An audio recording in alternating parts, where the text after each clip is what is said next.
La belle-mère avait appelé début décembre pour dire qu'elle les attendait pour le nouvel an. C'était en 72, dans la stanitsa de Medvedskaya, près de Krasnodar, et Victoria, pour être honnête, n'avait pas envie d'y aller, mais son mari Andrei avait insisté. La grand-mère devait voir ses petits-fils avant les fêtes, le devoir familial comme il se doit. Et c'est ainsi que vers le 20 décembre, elle avait fait les bagages, pris ses 2 fils de 7 et 10 ans, et s'était mise en route pour la stanitsa. C'est le moins qu'on puisse dire, Valentina Nabokova. Elle était connue pour son caractère difficile, les gens de la stanitsa la craignaient, les voisins évitaient de se frotter à elle. Victoria le savait mieux que quiconque, car elle était la seconde épouse d'Andrei et comprenait très bien pourquoi son premier mariage avait échoué. Mais là, c'étaient les fêtes, les petits-fils, il fallait y aller, et elle n'avait pas discuté. Andrei l'avait aidée à préparer les sacs, l'avait accompagnée jusqu'à la porte et lui avait dit en guise d'adieu de faire attention. Elle avait pris ses fils par la main et était sortie. Le jour même, elle avait appelé son mari depuis le bureau de poste de Medvedskaya, lui avait dit qu'ils étaient bien arrivés, que la belle-mère les avait accueillis, que tout allait bien. Et c'était la dernière fois qu'Andrei avait entendu sa voix. Valentina Nabokova, 59 ans, avait vécu toute sa vie à Medvedskaya et dans la stanitsa, tout le monde la connaissait. Elle n'avait pas accepté sa belle-fille dès le début et ne s'en cachait même pas.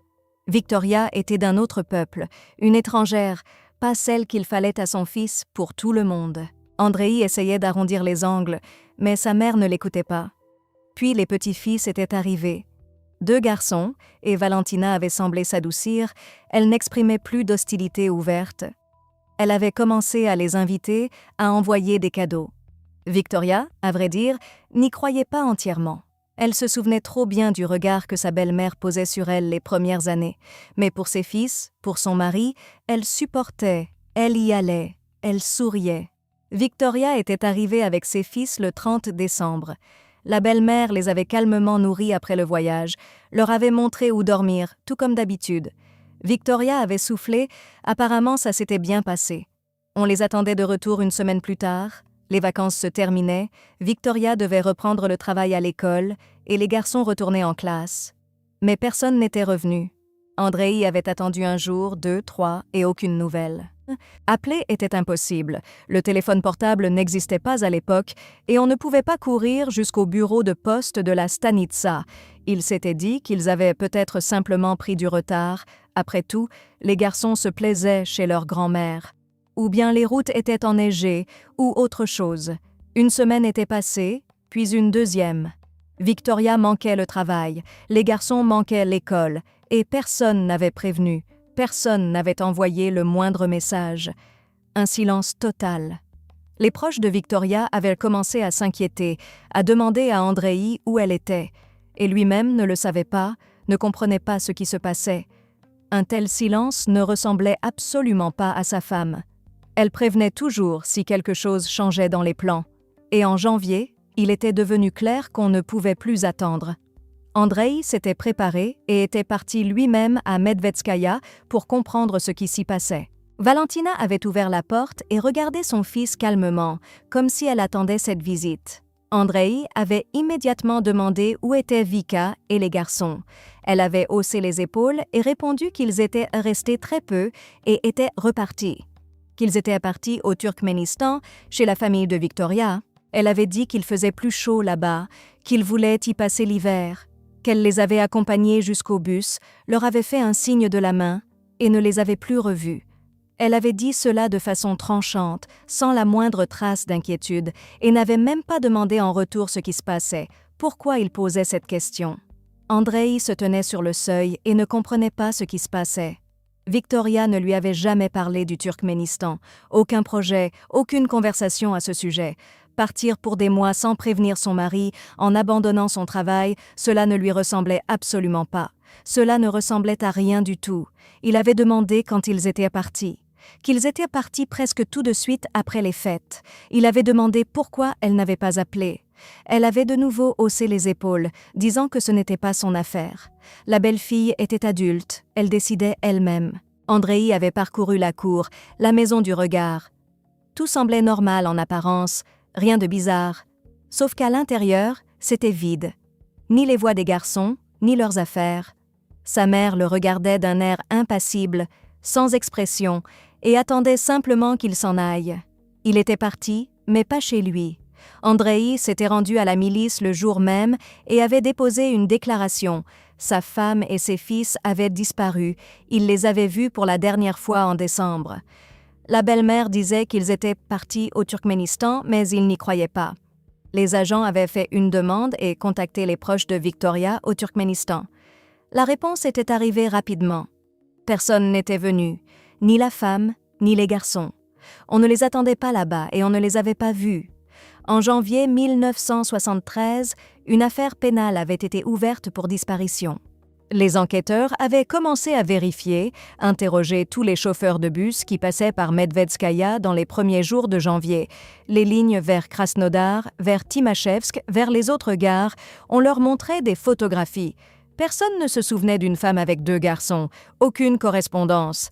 On avait demandé séparément si une femme âgée était venue accompagner quelqu'un, peut-être avec des affaires, des sacs. Non, les chauffeurs connaissaient Valentina Nabokova. La stanitsa est petite, tout le monde se connaît.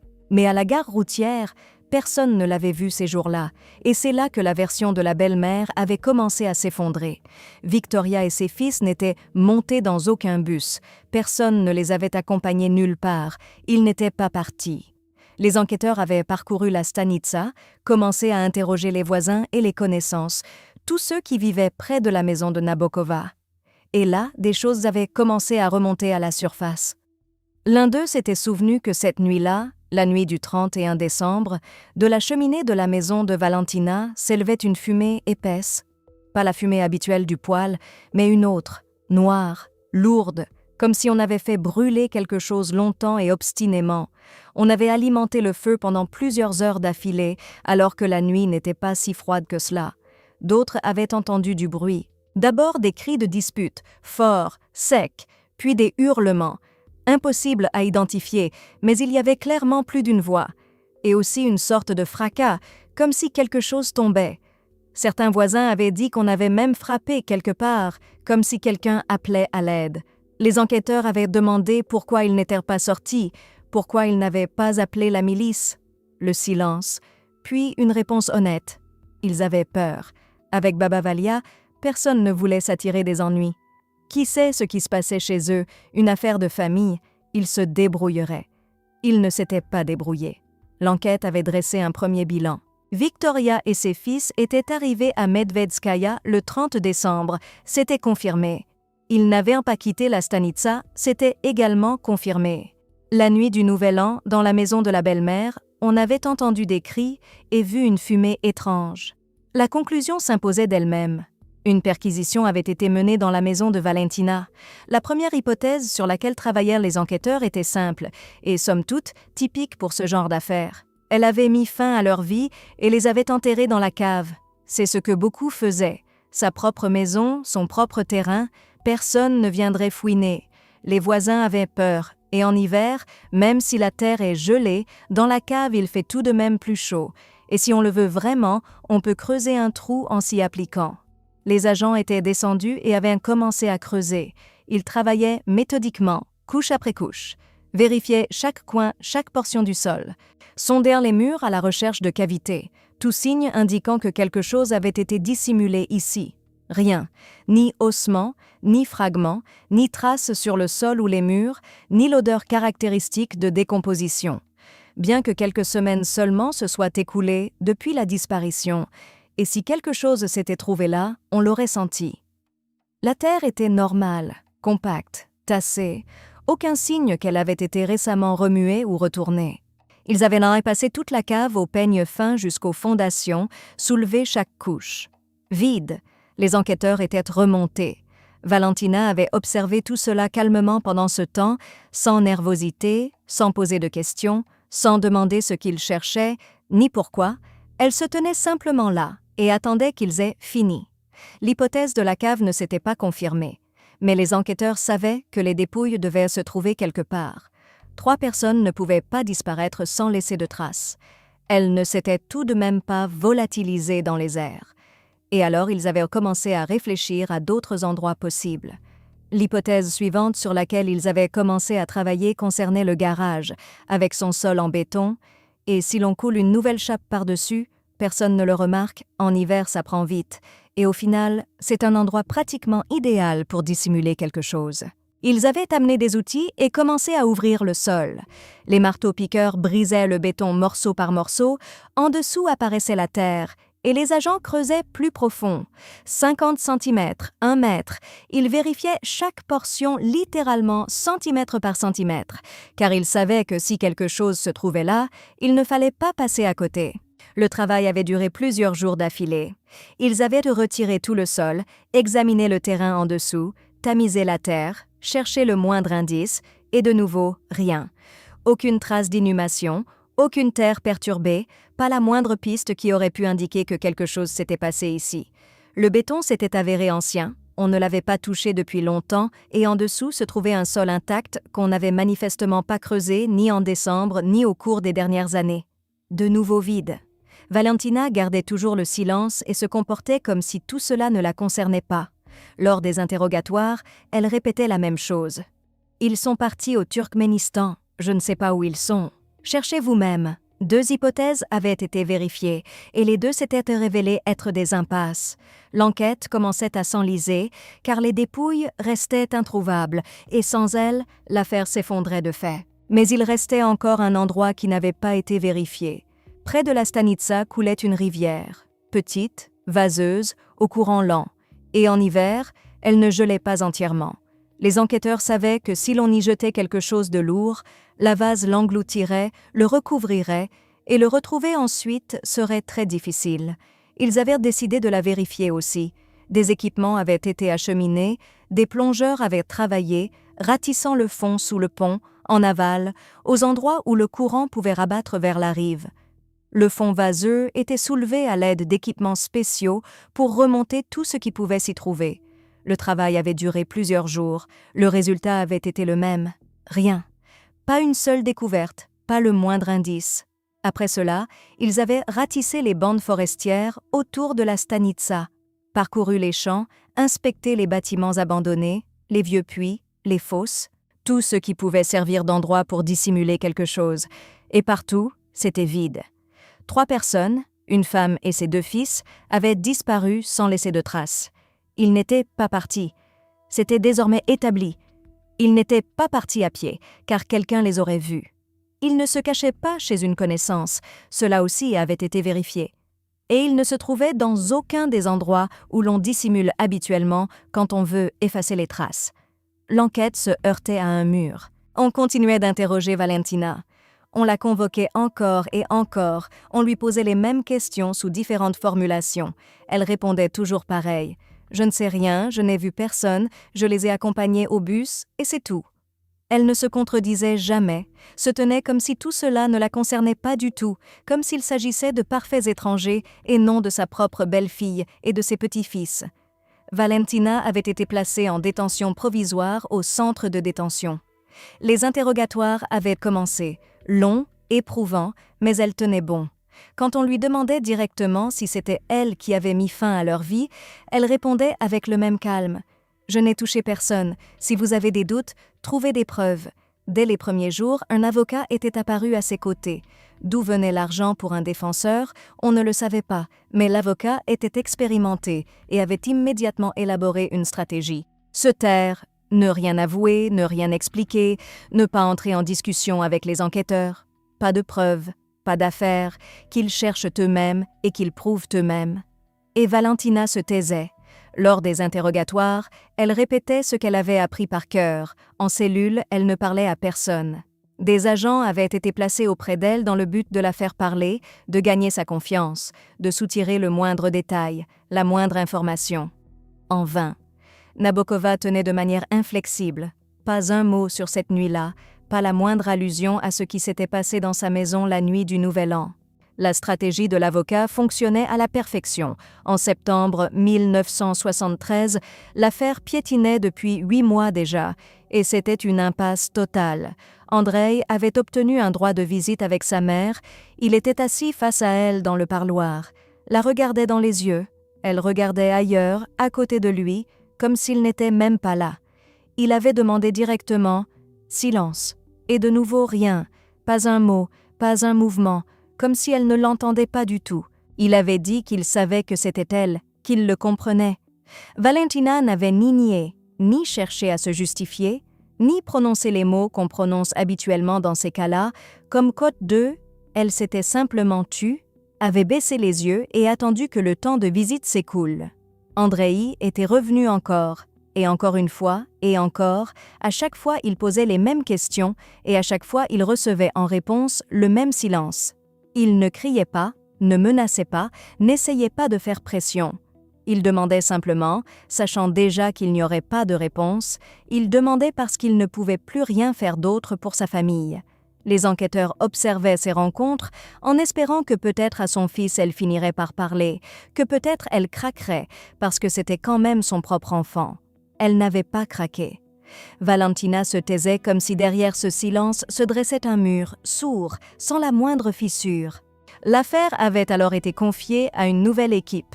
Viktor Szczegol avait été nommé enquêteur principal du parquet du territoire de Krasnodar et David Goldberg était devenu le responsable de l'enquête en tant qu'adjoint au chef du département d'instruction. Ils avaient étudié tous les éléments du dossier, tout ce qui avait été rassemblé au cours de ces mois, les procès-verbaux de perquisition, les témoignages des voisins, les résultats des interrogatoires, la carte avec les marques indiquant où l'on avait cherché, ce qui avait été vérifié, où l'on était allé. La conclusion à laquelle ils étaient parvenus était décourageante. Les dépouilles ne seraient probablement jamais retrouvées. Valentina les avait dissimulées de telle manière que les méthodes ordinaires ne permettaient pas de les atteindre, ou les avait fait disparaître si minutieusement que poursuivre les recherches était tout simplement vain. Mais Szczegol et Goldberg avaient pris une autre décision. Si l'on ne pouvait pas trouver ce que l'on cherchait, il fallait le prouver sans cela, construire une chaîne de preuves indirecte pour que le tableau se compose de lui-même, pour que tout pointe dans une seule direction et pour que le tribunal ne puisse pas l'ignorer. Il est important de comprendre qu'en URSS, personne n'avait jamais fait cela auparavant. Une affaire pénale pour avoir mis fin à des vies sans la preuve principale, sans ce qui clôt habituellement ce type d'enquête, c'était une véritable expérience juridique. Il n'existait aucun précédent, personne ne savait si cela fonctionnerait. Il n'y avait pas non plus d'autre option, car relâcher Valentina signifiait clore l'affaire pour toujours. Et alors, ils avaient recommencé depuis le début, mais avec une approche différente. Ne plus chercher où c'était caché, mais chercher ce qui restait. Szczegol et Goldberg avaient commencé par la maison. Une perquisition y avait déjà été menée, mais cette fois, ils cherchaient autrement. Non pas ce qu'on cherche habituellement dans ce genre d'affaires, mais des traces, n'importe lesquelles, qui auraient pu subsister. Il vérifiait chaque recoin, chaque fissure, chaque objet, méthodiquement, centimètre par centimètre, car il savait que s'il restait quelque chose, ce serait dissimulé de manière à ne pas sauter aux yeux, et ils avaient trouvé. Profondément sous le lit, tout contre le mur, se trouvait un manteau de fourrure froissé en boule. À côté, des bottes, d'hiver, chaudes, et c'étaient les vêtements mêmes dans lesquels Victoria était arrivée à Medvedskaya fin décembre. Ils avaient été enfoncés si loin que lors de la première perquisition, on ne les avait tout simplement pas remarqués, ou bien on n'avait pas regardé attentivement autre chose. Cette fois, on regardait autrement.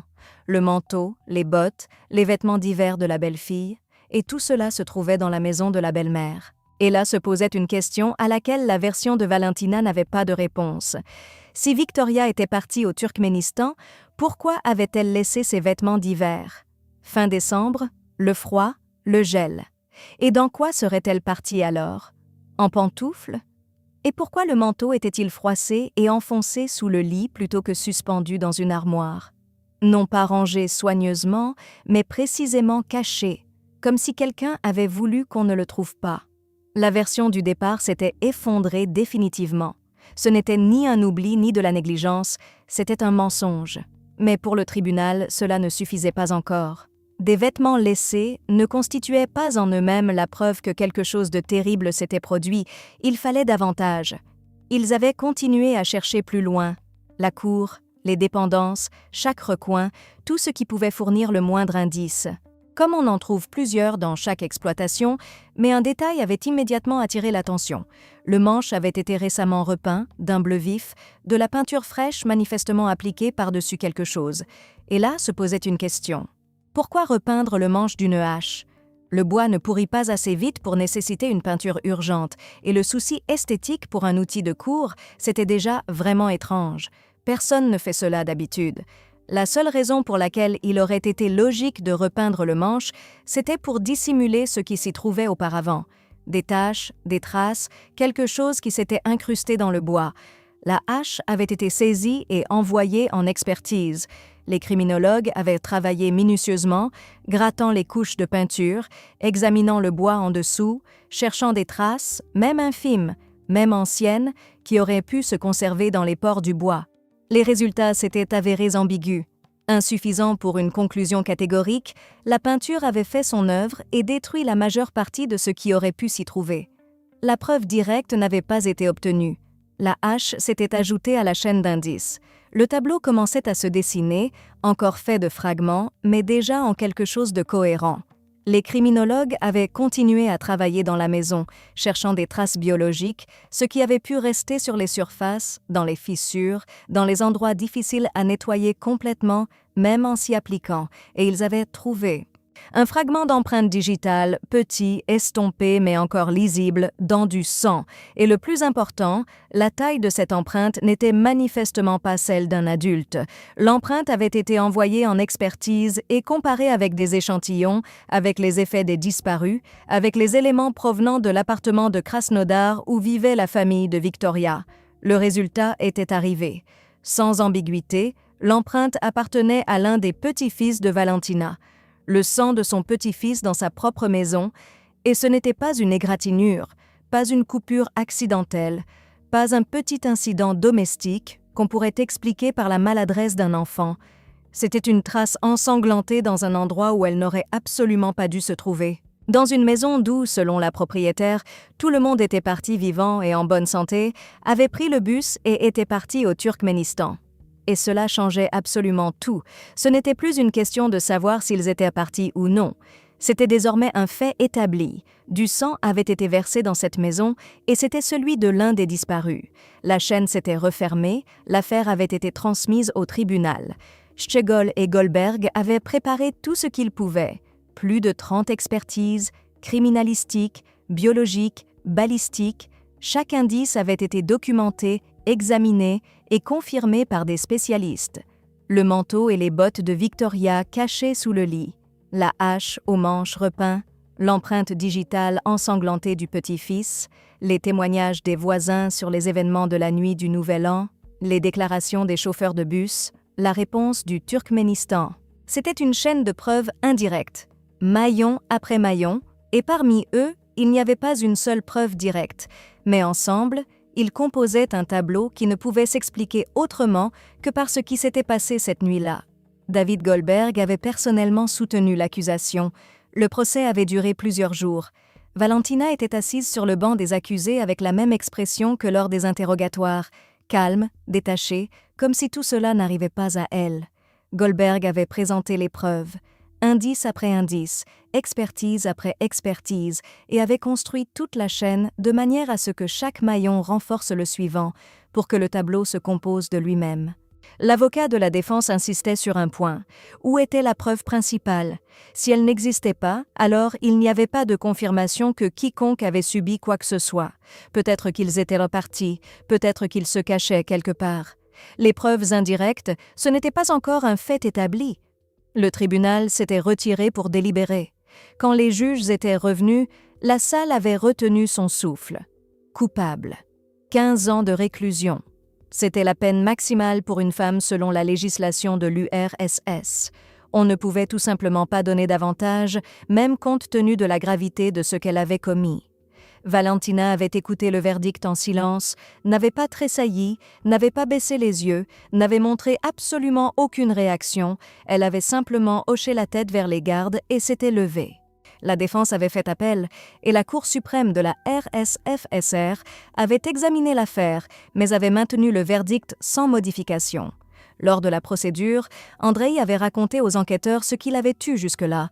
ce que lui-même n'avait pas voulu se rappeler depuis longtemps et qu'il avait essayé de garder enfoui quelque part au plus profond de lui. Victoria était sa seconde épouse. Avec la première, il était aussi venu voir sa mère, il y a longtemps, quand il était encore très jeune. Il avait amené alors sa femme et sa fille nouveau-née. Il voulait montrer la petite fille à la grand-mère, comme cela se fait habituellement dans les familles. Le bébé pleurait beaucoup, comme tous les nourrissons à cet âge. Mais cela irritait Valentina, et elle ne cachait pas son mécontentement. Elle disait que la petite faisait du bruit, qu'elle dérangeait, qu'elle ne lui laissait pas de repos. Et puis, un matin, les jeunes parents avaient trouvé leur fille dans son berceau. Elle ne respirait plus. Les médecins étaient venus et avaient constaté un étouffement. À l'époque, on appelait cela le syndrome de mort subite du nourrisson. Une tragédie. Mais cela arrive. Personne n'est en faute. La première femme d'Andrei n'avait pas cru à cette explication. Elle avait accusé sa belle-mère en face. Elle avait dit « c'est elle qui a fait cela ». Andrei n'avait pas cru sa femme à l'époque. Comment pouvait-on penser une chose pareille de sa propre mère? La famille avait éclaté après cela. Et maintenant, après tout ce qui s'était passé, il s'était souvenu de cette histoire et avait enfin compris que sa première femme avait peut-être eu raison. Les enquêteurs avaient commencé à creuser plus profond, à ressortir d'anciens dossiers et à vérifier le passé de Valentina. Il était apparu qu'elle avait déjà été soupçonnée auparavant. Dans des circonstances mystérieuses, son neveu de 5 ans avait perdu la vie, puis une parente âgée, et à chaque fois, la même chose. Rien n'avait été prouvé, les dossiers avaient été classés, et elle était restée en dehors de tout. Valentina Nabokova avait purgé sa peine intégralement, les 15 années entières, du premier jour au dernier. Elle était sortie à la fin des années 80, vieillie mais pas brisée, et était retournée à Medvedskaya, dans cette même maison où tout s'était produit. Les voisins la voyaient dans la rue et disaient qu'elle avait la même allure qu'avant.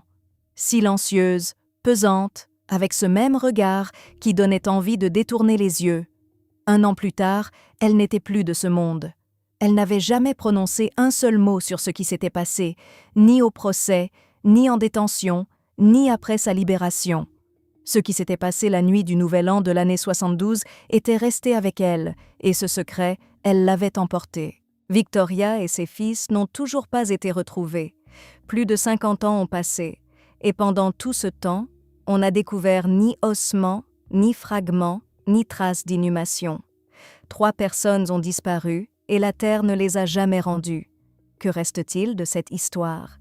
Un manteau de fourrure et des bottes cachées sous un lit, une hache aux manches repeint, une empreinte digitale ensanglantée, c'est tout ce qui reste d'une famille venue chez la grand-mère pour le Nouvel An. La maison de Medvedskaya est toujours debout, et le mystère aussi.